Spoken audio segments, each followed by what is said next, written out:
আসসালামু আলাইকুম রহমতুল্লাহ বারাকাতুহ। সম্মানিত দর্শক শ্রোতা ভাই এবং বোনেরা, আশা করি আপনারা সবাই সহি সালামতে আছেন। 1971 সালে বাংলাদেশ পাকিস্তানি সেনা মুক্ত হওয়ার পরে এবং পৃথিবীর মানচিত্রে স্বাধীন বাংলাদেশ প্রতিষ্ঠিত হওয়ার পরে অনেকগুলো নির্বাচন অনুষ্ঠিত হয়েছে, কিন্তু অতীতের কোনো নির্বাচনের প্রাক্কালেই বাংলাদেশ সরকারকে, রাজনৈতিক নেতৃবৃন্দকে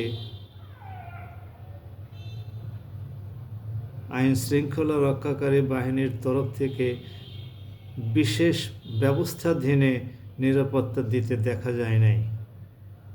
অবাধে তারা সারা দেশ চষে বেড়িয়েছেন। সংশ্লিষ্ট নির্বাচনী এলাকার প্রার্থীরাও অবাধে প্রান্তরে প্রান্তরে ঘুরে বেড়িয়েছেন। কিন্তু এবারই সর্বপ্রথম দেখলাম যে অনেকগুলো রাজনৈতিক নেতাকে এবং এমপি পদপ্রার্থীকে বিশেষ নিরাপত্তা ব্যবস্থা দিতে হচ্ছে। এটা বাংলাদেশের ইতিহাসে সর্বপ্রথম ঘটনা বলে আমার কাছে মনে হয়। কারণ আমাদের হাতের উপর দিয়েই তো দেশ স্বাধীন হলো। আমরা তো সব স্বচক্ষে দেখলাম। আলহামদুলিল্লাহ, আল্লাহ আমাদের হায়াত দিয়েছেন বলে আমরা অনেক কিছুই দেখলাম। এরকম ঘটনা আমরা অতীতে কোনো সময় ঘটতে দেখি নাই। এর ফলে আগামী ফেব্রুয়ারিতে অনুষ্ঠিতব্য নির্বাচন এবং নির্বাচনী প্রচারণায় জনসমর্থন, জনগণের অংশগ্রহণ, এগুলো অনেকটা নিরুৎসাহিত হবে বলেই আমাদের কাছে মনে হয়। আমরা তো এটা এরকম চাই নাই। আমাদের বড়ই দুর্ভাগ্য যে অতীতের কোনো নির্বাচনে ভারত এরকম অখুশি হয় নাই, অথবা আরেকটা বড় দল এত বিরোধিতা করে নাই। অন্তত জনগণের উপরে তারা নাখোশ হয় নাই। নির্বাচন হয় নাই, কিন্তু অন্য দল নির্বাচনে অংশগ্রহণকারী দলের উপরে এভাবে হামলে পড়ে নাই। কিন্তু যে দলটি প্রায় 20 বছর, 4-5টা টার্মে 20 বছর ক্ষমতায় থাকলো, দেশের খেদমত করলো, দেশের জন্যে অনেক এত উন্নতি করলো, সেই দলটি নির্বাচনের প্রাক্কালে এই নির্বাচন হতে না দেওয়ার ব্যাপারে অত্যন্ত সচেষ্ট বলে সর্বমহলে আলোচিত হচ্ছে। এবং ওখান থেকে, বিদেশ থেকে শেখ হাসিনা হুমকিও দিচ্ছেন। তাতেই প্রমাণিত হয় যে সেই দলটি অত্যন্ত নাখোশ। এরকম তো এটা দেশের জন্য, আমাদের জাতির জন্য অত্যন্ত দুর্ভাগ্যজনক। শেখ হাসিনা ওইটা না করে বরং নির্বাচনকে স্বাগত জানাতে পারত।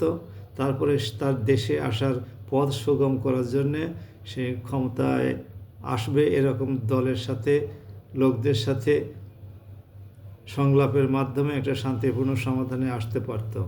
শেখ হাসিনা এবং আওয়ামী লীগের অন্যান্য নেতৃবৃন্দ যদি এভাবে নেতিবাচক মনোভাব পোষণ করে এবং দেশীয় রাজনীতিকদের উপরে হামলার পরিকল্পনা প্রকাশ্যে ঘোষণা করে, অথবা অপ্রকাশ্যে গোপনে এগুলো চালানোর ষড়যন্ত্র করে, তাহলে আওয়ামী লীগের জন্য নিঃসন্দেহে ভালো কোনো খবর বয়ে আনবে না।